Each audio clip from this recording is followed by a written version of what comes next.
Rentrez chez vous. Ausländer raus. FU, immigrant. Alors, cette dernière m'a littéralement anéanti. Anéanti pourquoi? Parce que c'est la toute première fois depuis plus de 16 ans que je vis ici en Alberta. C'est la première fois que je vois une affiche d'une violence extrême vis-à-vis des immigrants. Pourquoi ce sentiment anti-immigrant à travers le monde? Pour ceux qui ne sont pas au courant, il y a eu beaucoup de protestations, que ce soit en Europe, notamment en France, en Allemagne, en Pologne, en Italie, au Royaume-Uni, que ce soit en Australie et même ici, proche de nous, chez nos voisins du Sud, avec récemment les modifications sur le visa H1B. Que ce soit ici même au Canada, nous avons eu des protestations et des voix qui se lèvent contre l'immigration. Pourquoi ce sentiment anti-immigration? Pourquoi est-ce qu'on accuse les immigrants d'être la source du malheur de ces pays-là? Tout d'abord, je vais vous laisser suivre quelques images, je vais vous laisser visionner quelques images de certaines protestations qui ont eu lieu à travers le monde et je vous retrouve par la suite pour non seulement vous donner mon ressenti, mais également des débuts de réflexion qui poussent les uns et les autres à avoir ce sentiment anti-immigration. Et après, je vous dirai ce que je pense par rapport à ces protestations-là. Regardez et on se retrouve tout juste après.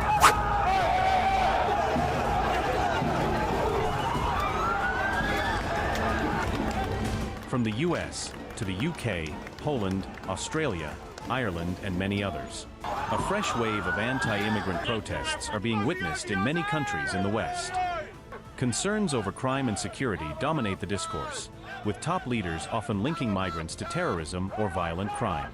What his people did, representing him, was allow millions and millions of people from jails, from prisons all over the world, people from mental institutions and insane asylums, gang members, drug dealers, pouring into our place. And you know what? Our people voted for me to get them out.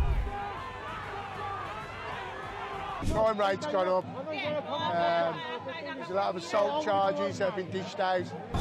Execute the order! And we're being treated like second-class citizens.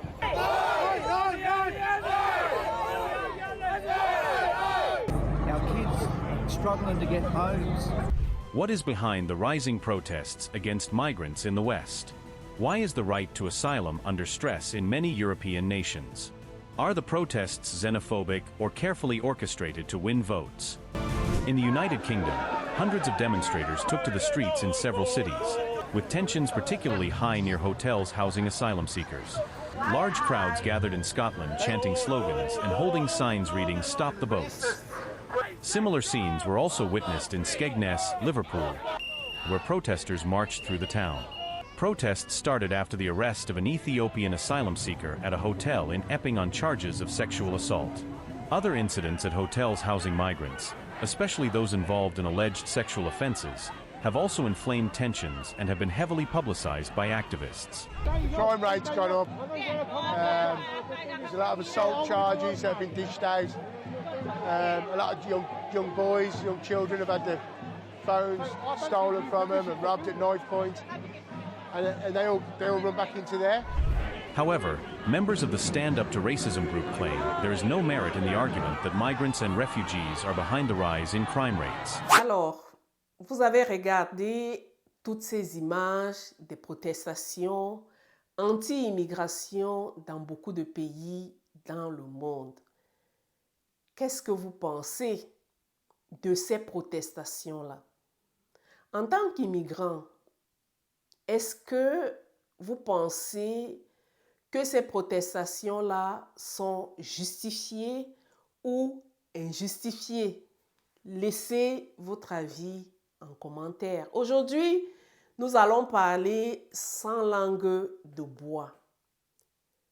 Vous le savez, dans beaucoup de pays, il y a un sentiment anti-immigration que nul ne peut ignorer. Et ayant eu la chance de vivre pendant un certain temps en Europe, notamment en Allemagne, où j'ai fait toutes mes études universitaires, je peux vous assurer, sans me tromper, que la culture d'immigration en Europe est totalement différente de la culture d'immigration ici au Canada. Je parle du Canada, pourquoi? Parce que je vis actuellement au Canada et ça fait plus de 15 ans que je réside en Alberta. Les cultures sont différentes. En Europe, dans beaucoup de pays, nous le savons très bien que l'étranger n'a toujours pas été le bienvenu. Vous êtes étranger dans certains de ces pays-là, malgré le nombre d'années passées dans ces pays-là, malgré votre appartenance de par la nationalité de ce pays-là, vous vous sentirez toujours comme étranger. On va toujours vous rappeler quand est-ce que vous rentrez chez vous, même si vous avez le passeport de ce pays-là. On va toujours vous rappeler que vous n'êtes pas de ce pays-là. A contrario, ici au Canada, je me sens partie intégrante du Canada. Je suis canadienne et j'ai ce sentiment d'appartenance à ce pays-là. Le Canada est très loin d'être parfait. Mais je vous parle de mon expérience, je vous parle de mon vécu et je vous parle du ressenti en tant qu'immigrante dans les deux pays. Ce que je peux dire, et beaucoup de mes abonnés qui me suivent depuis un certain temps sur ma chaîne savent que j'ai toujours dit ici sur ces chaînes que l'immigration n'a jamais été statique. Lorsque l'économie va mal, ce qui est le cas dans beaucoup de pays dans le monde, le réflexe est celui de refermer les frontières. Aussi simple que ça. Premier point, c'est les raisons économiques. Qu'est-ce qui traduit le sentiment anti-immigration? Manque de boulot, manque de logement, très peu d'accès aux soins. Beaucoup de citoyens se sentent envahis par les immigrants. Et ça se traduit naturellement par les protestations, par le mal-être, par la montée anti-immigration. Donc, le Canada, qui a toujours été une terre d'hospitalité, un pays d'accueil, un pays où, de par son histoire, presque tout le monde est immigrant à la base. Mais pourquoi a-t-on le sentiment qu'il y a beaucoup de ces immigrants qui sont arrivés des centaines, je dirais des décennies avant nous, qui maintenant ont aussi ce sentiment anti-immigration. Alors ici, nous allons parler sans langue de bois. Lorsqu'on arrive dans un pays et que les habitants de ce pays-là ont du mal à trouver un emploi, les enfants de ce pays-là ont du mal à trouver ne serait-ce que le moindre emploi d'été. Comment voulons-nous que ces personnes-là se sentent? C'est la question que je pose à nous tous. À tort ou à raison, c'est vrai que nous-mêmes, nous sommes issus de l'immigration, mais je comprends ce sentiment-là où, lorsqu'il n'y a pas de boulot, beaucoup de personnes sont pour qu'on maîtrise les flux migratoires. Et ça n'a rien à voir avec la détestation de l'immigrant. Dans les réseaux sociaux récemment, il y a eu certaines vidéos qui sont allées, je dirais, virales, qui sont devenues virales, où on parlait de l'hégémonie d'une certaine communauté que beaucoup sans doute reconnaîtront, qui monopolise certains emplois. On arrive au Canada, un pays où on se sent accueilli, un pays où on prône l'égalité des chances, même si ce n'est pas parfait, mais au moins on a cette opportunité-là d'avoir une chance. Et nous, immigrants, qu'est-ce que nous faisons en retour? C'est que nous ne donnons pas la chance aux autres parce que nous maîtrisons certains segments de business, parce que nous maîtrisons certains emplois, parce que nous sommes entrepreneurs, nous ne donnons pas la chance aux autres. Et après, nous nous plaignons que nous sommes rejetés. Comment voulons-nous que les autres se sentent? Encore une fois, je parle du Canada, pays où je réside, pays qui m'a accueilli et pays qui m'a, entre guillemets, tout donné.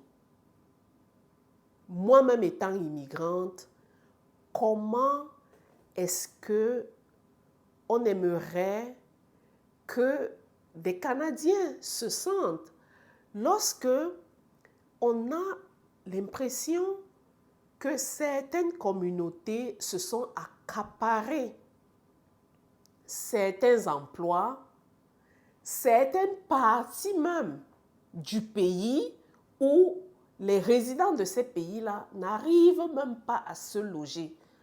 Comment voulons-nous que ce sentiment ne naisse? C'est la question que je pose. Donc, j'ai parlé du travail, j'ai parlé des raisons économiques.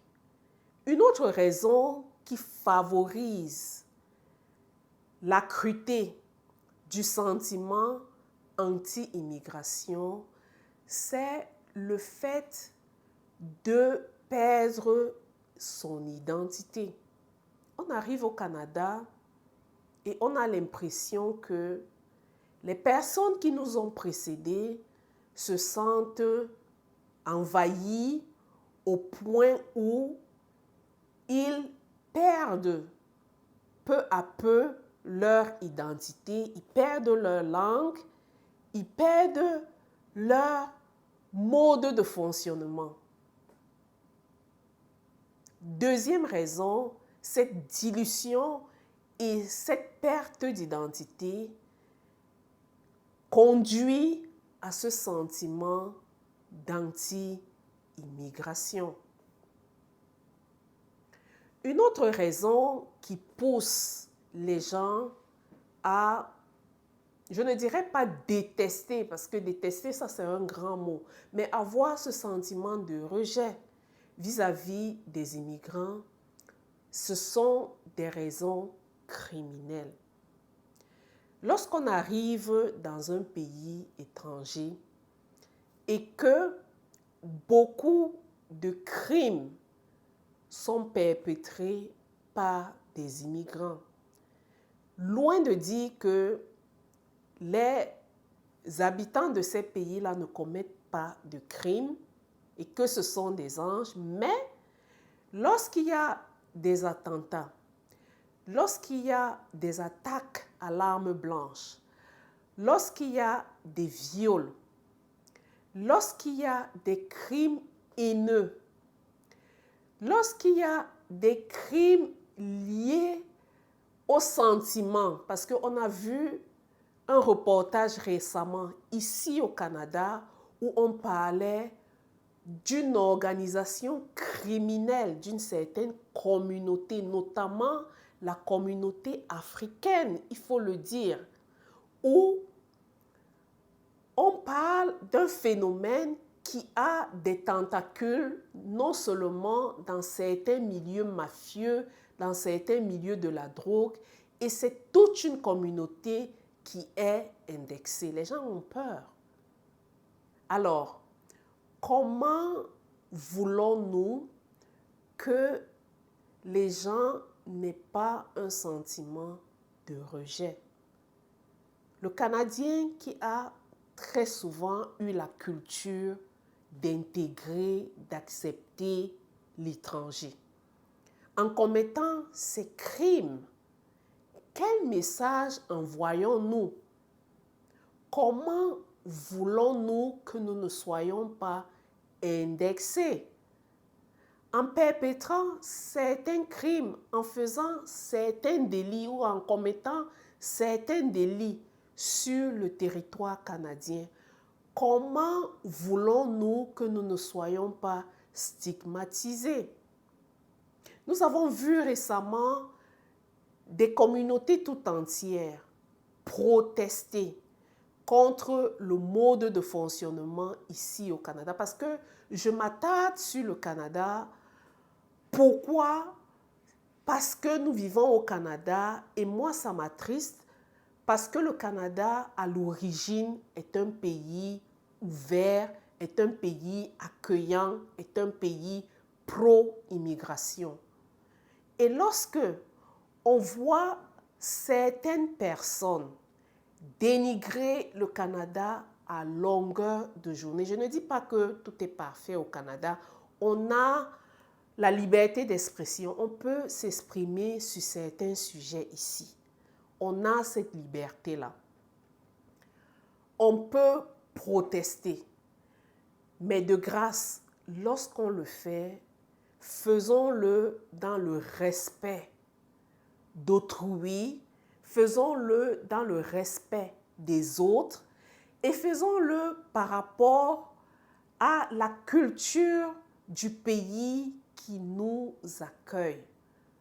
Et je le dis pourquoi? Parce que il y a un certain temps, il y a eu beaucoup de critiques à l'endroit du Canada sur certaines plateformes. On se plaignait à longueur de journée. Vous allez voir des personnes qui arrivent ici, mais qui passent tout le temps à se plaindre. Oui, tout n'est pas parfait. On peut critiquer certaines choses. On peut dire la critique constructive permet d'évoluer.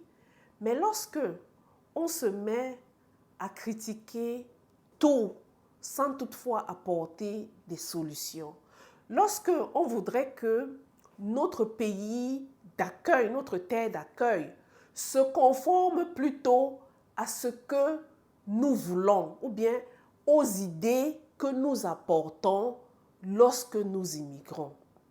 Pourquoi avons-nous immigré? Si nous étions convaincus que là où nous étions à l'aise, on avait aussi la possibilité de vivre comme bon nous semblait, de changer certaines choses, pourquoi sommes-nous venus ici? Je prends l'exemple d'une certaine communauté qui a eu à marcher à Montréal, au Québec. Cette communauté-là protestait. Pourquoi? Parce qu'on voulait changer la langue d'enseignement dans certaines universités. Vous avez immigré ici, vous savez que au Québec, c'est le français. Sous prétexte que vous êtes nombreux, qu'il y a le nombre, il faudrait qu'on change les lois, qu'on change les règlements pour que ces institutions-là s'adaptent à vous. Ce n'est pas possible, ce n'est pas possible tout simplement.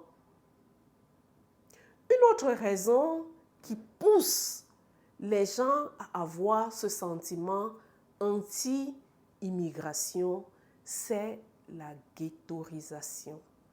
C'est le manque d'intégration. On arrive au Canada, on ne veut pas s'intégrer, on ne veut pas apprendre les codes de la société, on veut rester toujours dans nos communautés et après, on se plaint. Je ne dis pas qu'il faut abandonner notre identité, mais faisons cet effort-là, un temps soit peu, d'apprendre, de s'ouvrir à la culture de l'autre, de s'intégrer au fonctionnement de ce pays-là. Je ne dis pas que nous devons perdre notre identité, mais tout ce que je dis, c'est de respecter ce pays-là, cette culture-là que nous avons trouvée et de nous conformer. Ce n'est pas le pays d'accueil qui doit se conformer aux immigrants, mais c'est l'inverse. C'est nous qui devons nous conformer au mode de vie, au fonctionnement, aux lois et règlements du pays qui nous accueille. On est toujours en train de se plaindre. On est toujours en train de vouloir qu'on change les lois par rapport à nous. Non. Oui, on peut participer à la politique de ce pays. On peut s'exprimer librement, mais la liberté d'expression ne veut pas dire l'anarchie. La liberté d'expression ne veut pas dire forcer les autres à vivre comme nous, obliger les autres à changer leur mode de fonctionnement. Ce n'est pas ce que ça veut dire. Si on était convaincu que ce qu'on pense ou bien notre manière de vivre était la meilleure, on n'avait qu'à rester chez nous. Tout simplement. Alors, je n'aimerais pas m'étendre de long en large sur ce sujet-là, mais j'aimerais dire que oui, il y a un sentiment anti-immigration. Beaucoup de facteurs contribuent à tort ou à raison à ce sentiment anti-immigration. Mais nous avons notre rôle à jouer. Chacun a le devoir et l'obligation de faire sa part.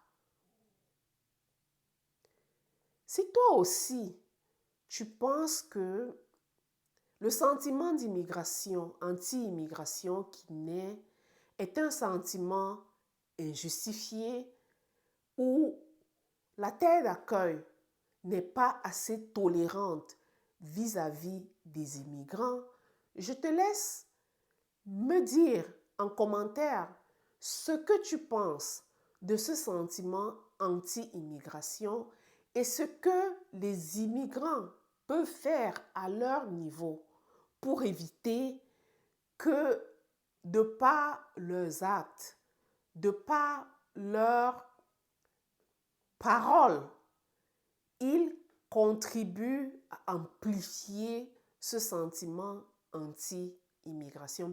Merci beaucoup d'avoir suivi ma vidéo. J'espère qu'elle vous a plu. Laissez-moi en commentaire ce que vous pensez et surtout, n'oubliez pas de liker, de partager et de vous abonner. À la prochaine!